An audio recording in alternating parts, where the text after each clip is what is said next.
U još jednu emisiju Informativni razgovor. Naš večerašnji gost je gospodin Branko Stojković, nositelj nezavisne županijske liste, nezavisne gradske liste za grad Bjelovar i predsjednik Udruge građana za ostvarenje i praćenje građanskih prava Štit. Gospodine Stojkoviću, dobro večer. Dobro večer, poštovani gledatelji televizija Tila. Hvala vam lijepo u ime naših gledatelja. Evo, ukratko, ja bih molio da se vi predstavite najprije, da čuju građani tko ste. Nešto nam opet sa tonom nije u redu. Ja sam Branko Stojković, Bjelovarčanin. Inače, bio sam zaposlenik poduzeća Tehnika Bjelovar. To poduzeće je, inače, metalskom industrijom se bavilo. Tamo sam 12,5 godina radio.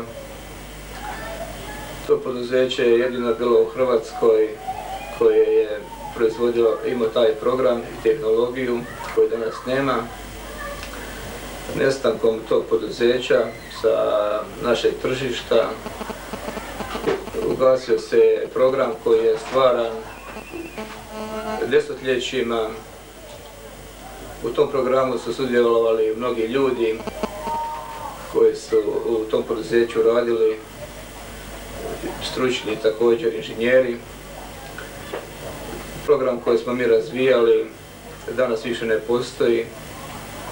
Gašenje poduzeća po našoj županiji ugasilo se i to moje poduzeće. Ja sam u tom poduzeću bavio se sa inovacijama i tehničkim unapređenjima.